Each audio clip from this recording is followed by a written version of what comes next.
Welcome to Fundraising Stories with Female Founders. I'm Julia Elliott-Brown, the founder and CEO of Enter the Arena. I'm a serial entrepreneur and an expert in raising investment and business growth.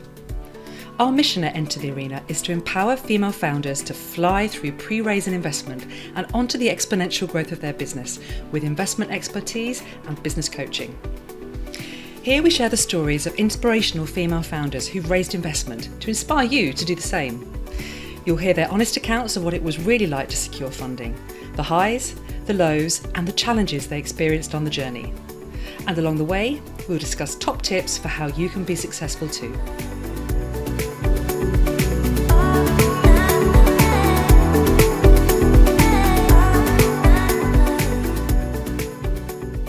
Today I'm speaking with Sheila Hogan, the founder of Biscuit Tin. Now, we are all born and we all die, but do we think enough about those we leave behind and how they'll manage our affairs when we come to the end of our life? It can be a lot of hassle and stress to sort everything out. And that's what Sheila found when her own parents died and had to deal with all the scraps of information they'd left in a biscuit tin, which she had to work from. And she felt compelled to solve this problem. So at the end of 2018, Sheila started Biscuit Tin, a software as a service business in the DeathTech space. Yes, you heard that right, DeathTech. Now, Business Tin is a personal digital vault that securely holds all of your life information, accounts, documents, wishes, memories, all in one place. And it's released to those you nominate when you die, making it much easier for those you love. Sheila has already raised £520,000 to fuel the growth of her business and is currently raising another round. So let's find out about Sheila's experiences with fundraising and what she's learned along the way and her top tips for success. So it's great to have you on the podcast, Sheila. I'm so excited to hear about your journey. I'm delighted to be here, Julia. Thank you so much for the opportunity. It's such an interesting space. But before we start talking about Biscuit Tin, just tell us a little bit about what you were doing before you started this business. So I've been in tech since I left school. And it's a long time ago, and I left school when I was 16. And it was the early days of big rooms full of computers and mag tapes and printers and things like that. But yeah, immediately before I progressed my career, was technical at first, then went into kind of analysis and management and strategy, etc. And latterly, for the last probably 20 years, I was a business architect consultant, effectively designing operating models for big, large-scale digital transformation programs and how that business needed to operate to leverage technology going forward. So that was what I was doing. Fantastic. So, in my view, we need more women in tech. This is a huge space. Definitely, so it's great that you come from that background. So I guess in terms of, thinking about starting a business like Biscuit Tin, which is very tech, tell us a bit more about what's involved in creating a business like that can bring together all of these assets for someone in the digital space. Yeah, I suppose I were a bit naive, right, to start with, even though I'd been in tech. I suppose all of us founders and entrepreneurs are a bit naive to start with, otherwise we maybe never do it, right? But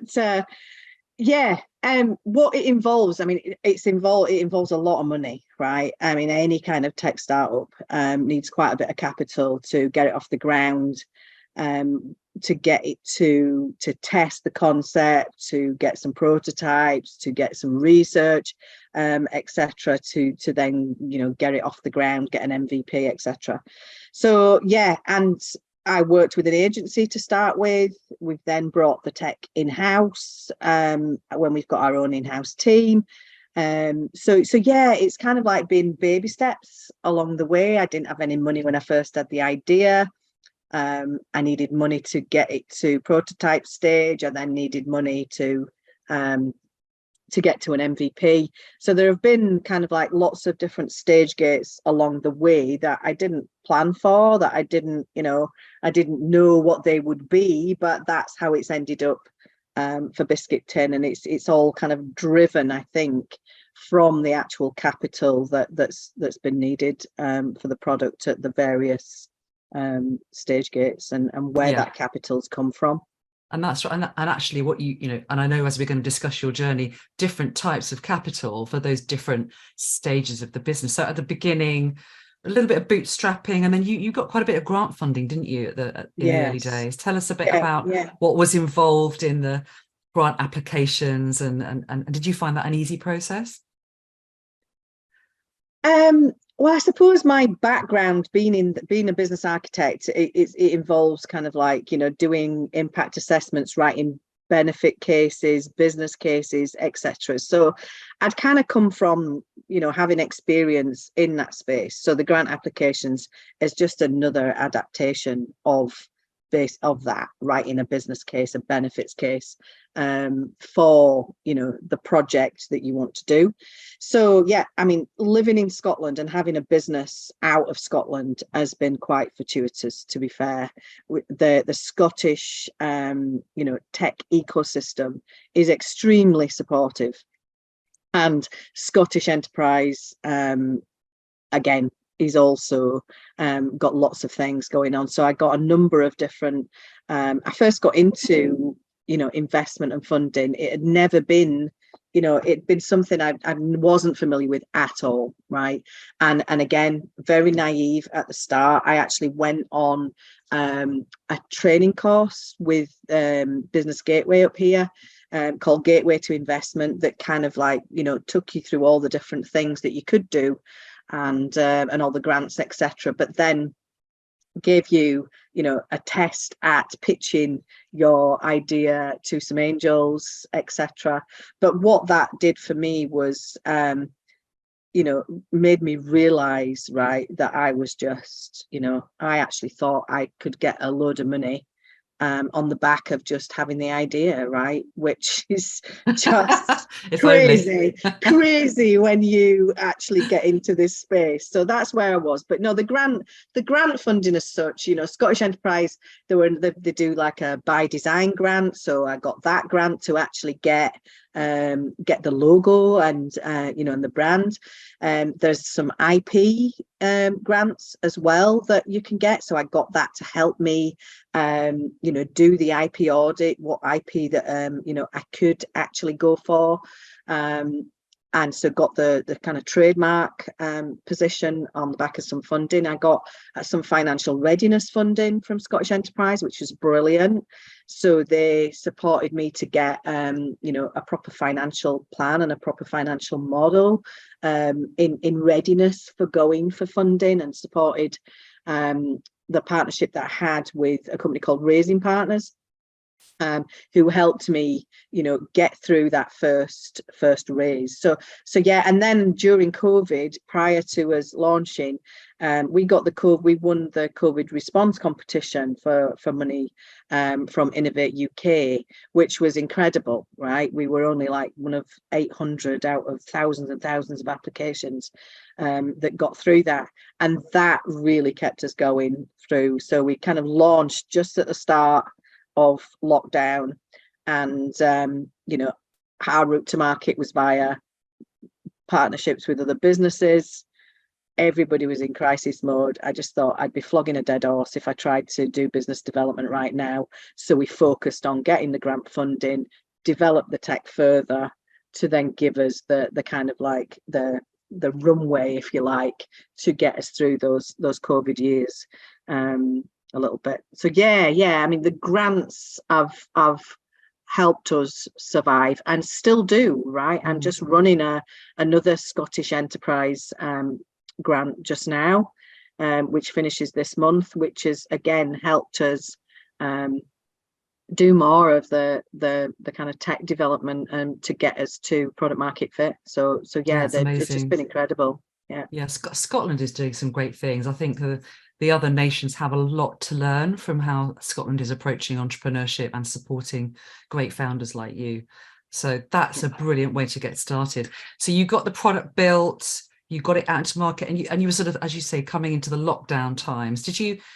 What happened when you actually sort of started to launch the business into market? Because it's challenging, isn't it, to start getting that early traction? How did it all go? It didn't, right? It just didn't really. We had kind of friends and family and some early adopters, but I didn't have a marketing budget, right? We'd again, the whole journey on any of this stuff is just massive learning, isn't it? So when we first launched, our original plans were that we would organically grow via content sharing on all the social media channels, right? Not kind of like foreseeing that all these social media channels would stitch up being able to grow organically into and move into kind of like, only being able to do that if you actually paid for advertising. So we didn't have a budget, we didn't have a marketing budget, right? Our kind of original assumptions had kind of proved dud. So that first launch on the MVP, I mean, I'd put all my tax-free. I mean, how I got that off the ground was basically I turned 55, got access to my tax-free cash, and just thought to myself, I can't go to my deathbed without having done this, right? So I'm going to put my money where my mouth is, and I'm going to take my tax-free cash, and I'm going to put it into building this MVP. And so that's what I did. It was spent on the tech, right? No budget for marketing at all. So yes, very, very light. We had users that helped us learn in terms of, what's working, what's not. But yeah, it's been a slow start, because even now I don't have a marketing budget, right? I'm dependent upon making a success of the partnerships that we have in place and that we are putting in place to get us to market, and also the PR associated with these fabulous TV programs like Dragon's Den. And yeah. Let's talk about Dragon's Den. I mean, so they came knocking on your door, didn't they? Yeah, they did. Which is quite interesting. How did they find you? And when we've interviewed a lot of founders who've been on Dragon's Den on this podcast, and I always love to hear the story of why you decided. So how did they find you, and why did you decide to go for it? Because it's TV at the end of the day, isn't it? You don't have the control over the final output. Well, just picking up from the last point, basically, marketing, PR, raising brand awareness, raising awareness of the concept and the product was the main reason I wanted to do it, and I wanted to go for it. And it was a bit of a kind of like, it was a hairy situation, because you are taking a risk, right? I mean, they're not quite as bad these days as they used to be in the old days, right? And annihilating people, right? But it can be a bit, scary and hairy. So no, the main reason was PR. I'm putting Biscuit Tin out there in terms of just general brand awareness and about the product. So it wasn't about the investment. I went in with my eyes wide open that none of those dragons, Stephen Bartlett included, are tech investors, right? They're not. They're more retail product investors, and he's got his social media stuff, but it's not kind of like tech and things, and their valuations are terrible. I never saw any terms because I didn't get any offers, but hearing through the grapevine, you hear the terms are just terrible when you get behind the scenes. So I went in with my eyes wide open, really, that it wasn't the investment. I mean, you have to play the game, right? You have to go in wanting the investment and things. But really, I wasn't in a position. We were going for what I call the real investment in parallel with that journey with the dragons. And if I'd have taken the money at that kind of valuation, it would have really scuppered the real investment round. I just wouldn't have been in a position to do it, really. It was about TV. But yes, it was pretty hairy. It was, how did they find me? I'd won a competition with Investing Women in Scotland. They run or it's a separate actual organization now called Accelerate Her. It's some female awards for founders, and I'd won the FinTech and Cybersecurity Award. and they saw me pitching at those award finals, and got in touch on the back of that. So yeah, that was very fortuitous. But from the point that they contacted me to the point it went out on telly was exactly a whole year, a year-long journey. And I filmed in the middle of that in the July. So the first contacted me February 21. I filmed in July 21, and it was actually transmitted in series 19 and in February 22.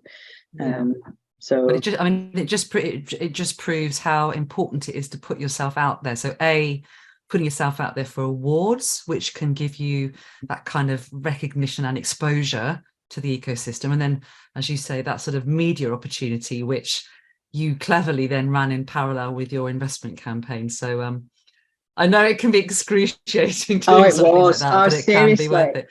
Yeah. I'd just gotten my first chair as well to come in and help, and he was helping on a pro bono basis, and he said to me, don't do it. And I thought, oh my goodness, I've just got this advisor, right?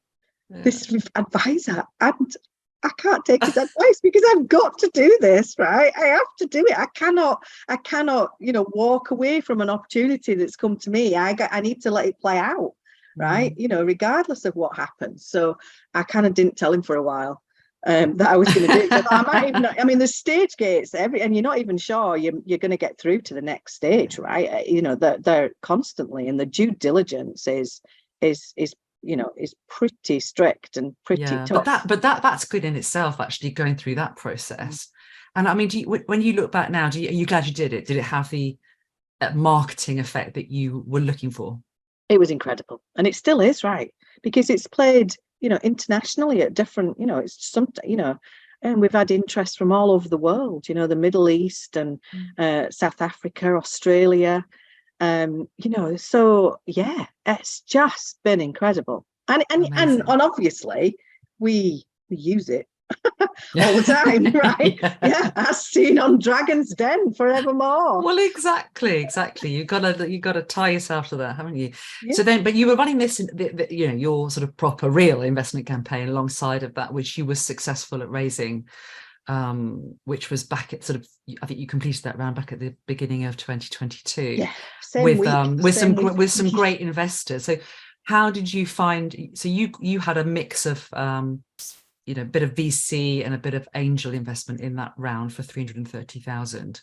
How did you find your investors? What was the process like for you? I was very fortunate that I worked with a company who knew what to do. Right. And I'd got this grant funding from Scottish Enterprise to support some of that, right, too.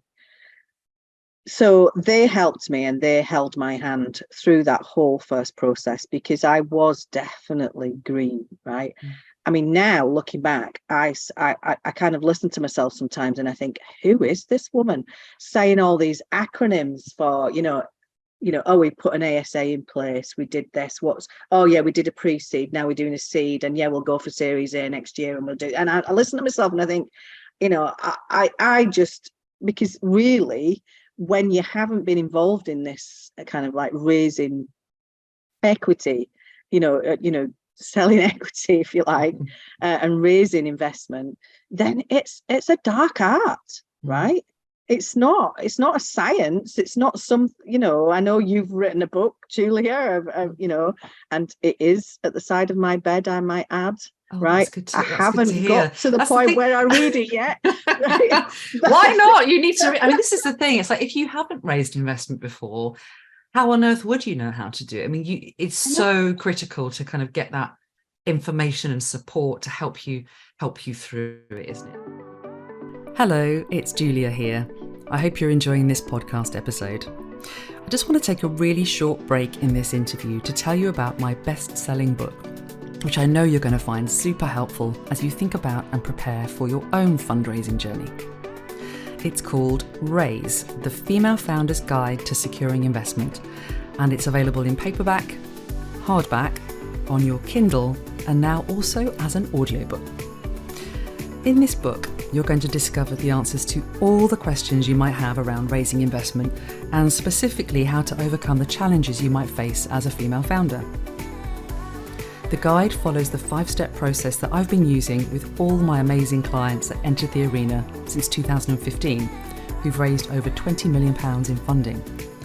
And you'll find over 35 inspirational case studies of female founders who've successfully raised investment in the book. And you'll also get to hear my own story of raising over £2 million of investment for my last business, which wasn't without its challenges. So you can get the book on Amazon, on your Kindle, or on Audible. Just type in Raise, the Female Founder's Guide to Securing Investment, and you'll find it. I was fortunate. I went round in circles for a while. I felt like I was given the guidance that I should get an advisory board in place and they would help me get it over the line. So I did that. But what I ended up doing was these advisors just critiqued what I didn't actually. So I ended up going around in circles with this business plan and the deck and, with lots of different, views on what I should say here and what I should say there. But I couldn't, it felt like I was just going around in circles, changing these documents over and over again, instead of actually making progress and moving forward. Too many voices. It's yes. yeah. I hear you. Yeah. But you have, so you got some great investors on board there with, who did you get on board? You have Velocity Capital, Scottish Enterprise Venture Fund. So some fantastic investors. Yeah. Which is great. And so with that money then, was that money then used to do more tech development, or was that where you actually could start really taking the product to market?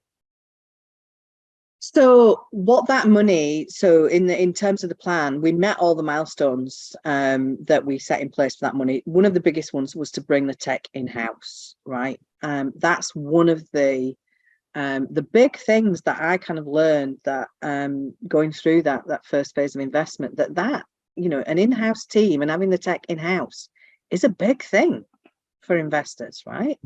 They don't like the kind of like the use of agency, kind of stuff. They like to, it feels like it's a kind of like a stage gate for a startup to have that in-house team. And I didn't quite get that, previously, but so we did that, right? We got our tech in-house, we brought it all over the fence, and it's all, the whole infrastructure is now managed internally within the team. So we did that, and we also then got some traction in terms of partnerships. So we got 5 early adopter partnerships. We got Scottish Building Society on board, and we got a really big one, which is the biggest one we've got so far, which is Age Partnership. And we also put in place, there's lots of different we've got a really kind of like quite strong pipeline in place, but some of those, some of the big financial institutions, for example, the lead time to get those kind of partnerships over the line is long. So we still, working through and working on a lot of that. But yes, we did the Dragon's Den, the TV appearance there. We've since been on Morning Live and things like that. So every time those kind of things happen, it lifts, the kind of the user base and the product. But really, this next round of money, so that's what we delivered out of the first round of money. The next round of money is about getting us to be really confident about product market fit, both from a partnership perspective and from a customer perspective too. So that's what the next round of money is all about. Okay. I mean, you talked about the kind of exposure, not only in the UK, but on an international scale. Let's talk about your experience with almost securing a VC in the States. What happened? Yes, I was very fortunate. I mean, the start of last year was just so exciting. I mean, you'll know what it's like. I mean, every day it's a roller coaster ride, this whole startup and being a founder journey. But yet last year I had some real massive highs. I won this other competition to go out to Silicon Valley. And which was just fabulous. With that was with Scottish Development International and Startup Grind Scotland. So we went out to the Startup Grind Global Conference in Sao Paulo, and yeah, it was just amazing. But I'd been he'd seen me on Dragon's Den, had this potential US investor, and he basically said, are you looking for money? The challenge I had at that point in time was I just closed a round, right? And because there wasn't enough time between closing that round and getting further traction, I couldn't take any more money in at that point in time. I would have just been kind of like selling too much of the business too soon. So I had to say, look, yes, I do want some money, but I need to just wait a little bit. I need to get some more traction, and we need to kind of deliver some of these milestones that we've said we're gonna from the kind of this first round. So he was quite patient to start with, and then during August we got the conversations with the lawyers. He offered me the full amount of $500,000 basically, but right at the last minute he backed out. So this was towards the end of August last year. I, again, naively had kind of put all my eggs in his basket and not actively gone and looked for other investors, because I was absolutely convinced this guy was gonna, we'd done it, we'd got the money, although we hadn't. And he backed out, which basically then left us in, oh my goodness, right? Yeah, it's such a common story, Sheila. Yeah, it's and obviously it now, but it's the money's never there until it's actually literally in your bank account. Yeah. Why did he back out? Yeah. Did he tell you why? No, I think there was, obviously some things that had maybe personal reasons, I don't know, some things were happening in his life. He basically just said, we should have just done this deal earlier in the year, the time's not right for me now. But took that time to do it. How frustrating. How frustrating. Yeah. So how did that leave you, with that news? Did that leave a big hole? I mean, obviously a big hole for you, but what did that mean for you? Well, that meant, from a business perspective, that from a cash runway point of view, we were in crisis mode, right? Really, because obviously, to actually raise investment, it takes time, and I kind of thought, right, I need to extend this runway as much as I possibly can with the money that we have got, to give us time to actually then go out and start, the campaign, if you like. And the unfortunate thing is that around the same time, around September time, was the big kind of economy crash in the UK, with the Liz Truss kind of situation, and, technology valuations taking a hit as well across the world, and the whole kind of, global economy position has happened since then. So it's been a really tough gig trying to raise money at this point in time. So yeah, I mean, I've had some brilliant angels come on board now, and I started the crowdfund, and we can talk about that separately if you need to.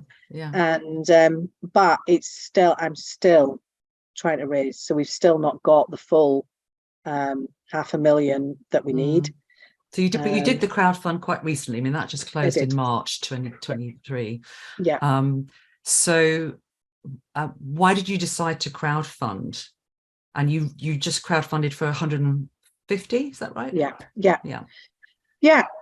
Again, a big learning experience.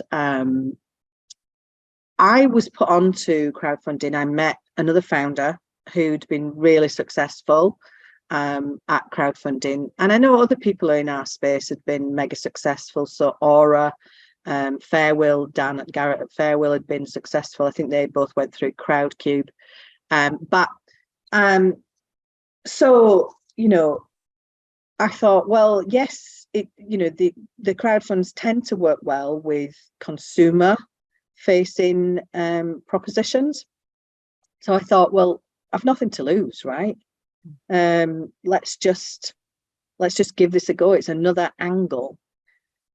So that's why I went for it, really. But the amount of effort and involved, it's pretty intense, right? It is just a massive, intensive marketing campaign, basically, and lots of due diligence and really strict due diligence on the new FCA regulations that have come in around investment.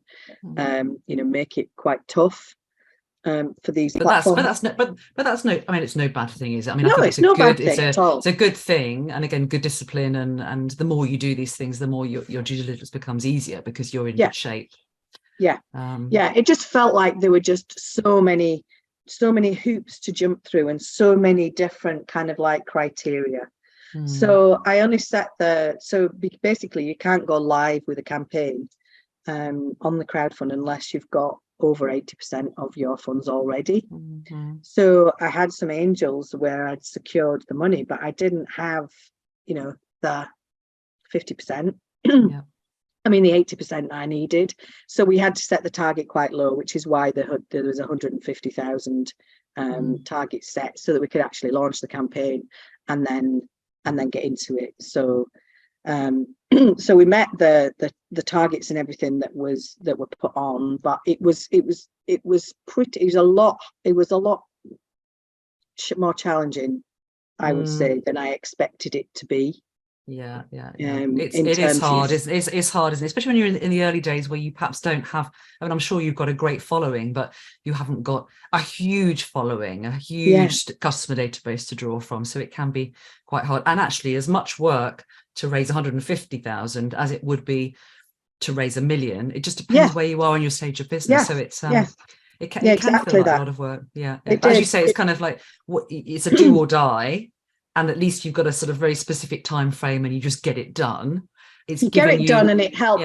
It did help me, get some other angels on board as well. So it did.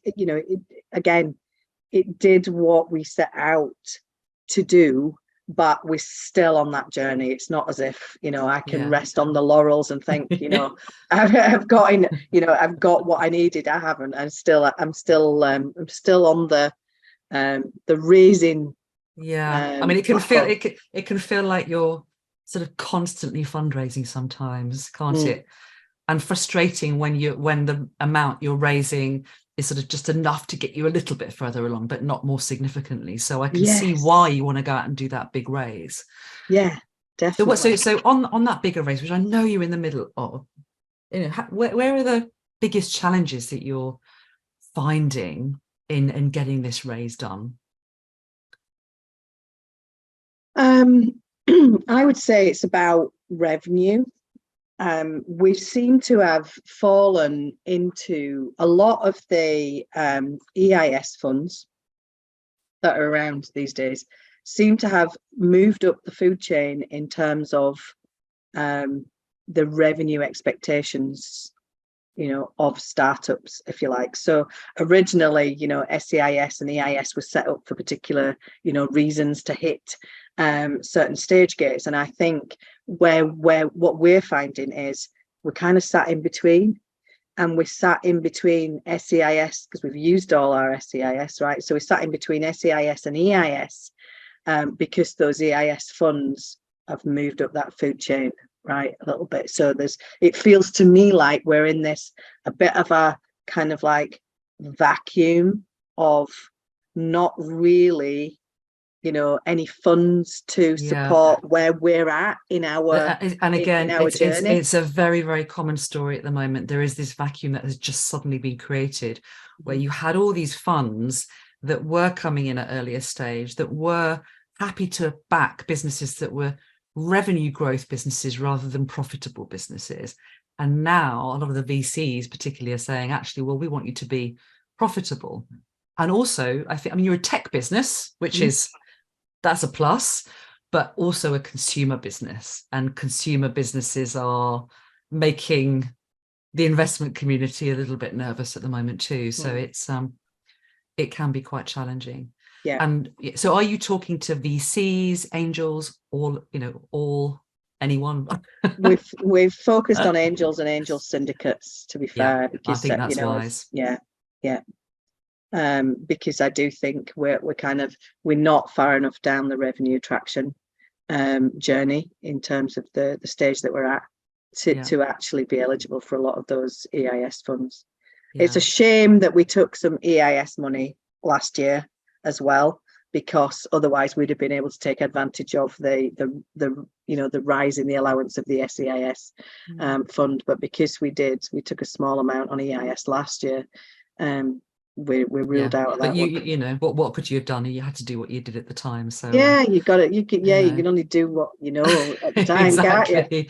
Exactly. So, but now, I mean, it's a question. If you can get over this next hump, then you should be on your way, and that's the thing. And so that's exactly it. I just want to at the moment, raising investment feels like a distraction, because what I really need to do is be focused on the whole development, the whole business development and the growth of the business, from that perspective, instead of needing to raise money to just give us the runway that we need to get to that point. It feels like a challenge. Yes, unnecessary evil.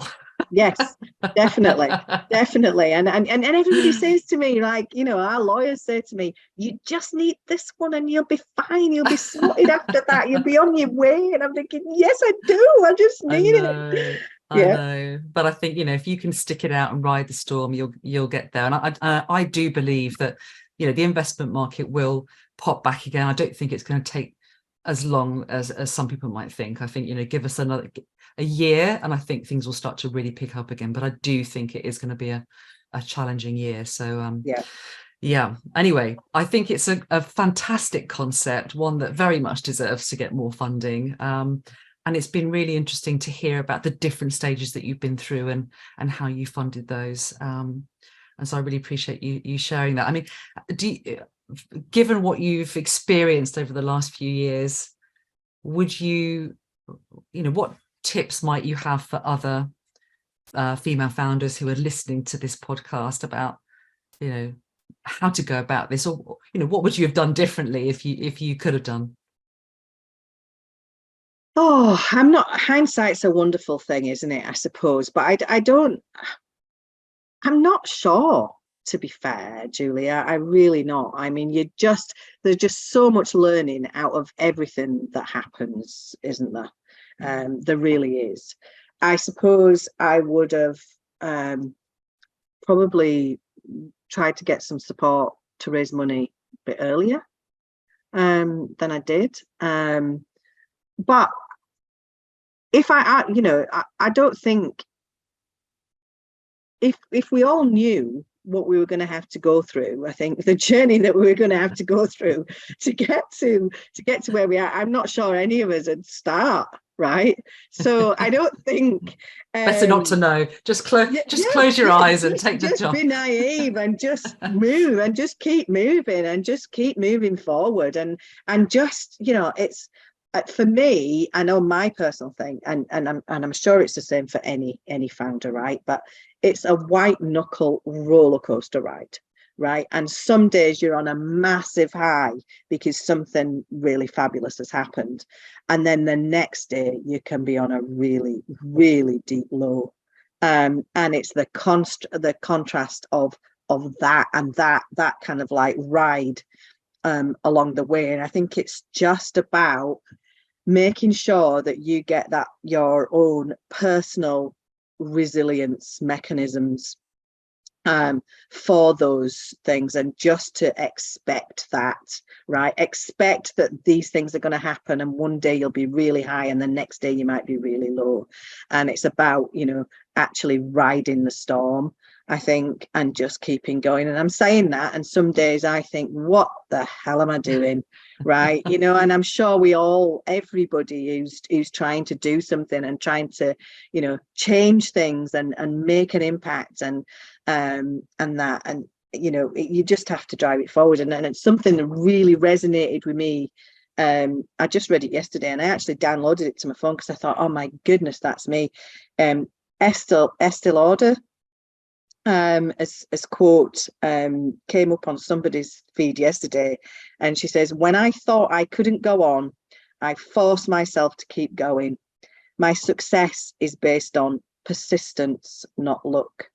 And that really resonated with me, because I think it is about just keep moving forward, just keep doing what you're doing, and I'm hoping it'll come good for me, Julia, eventually if I just keep doing that.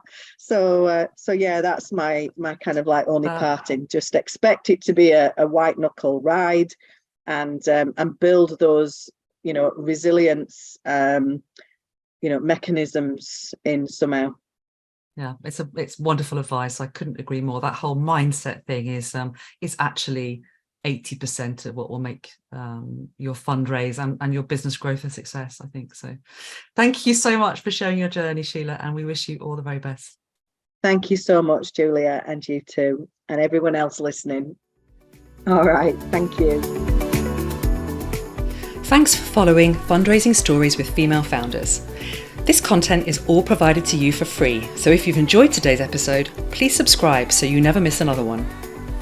Enter the Arena has helped hundreds of female founders fly through pre-raise and investment and onto the exponential growth of their business.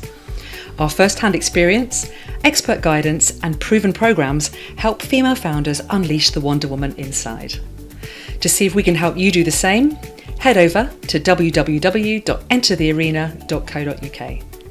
I'm Julia Elliott Brown, and I look forward to talking with you soon.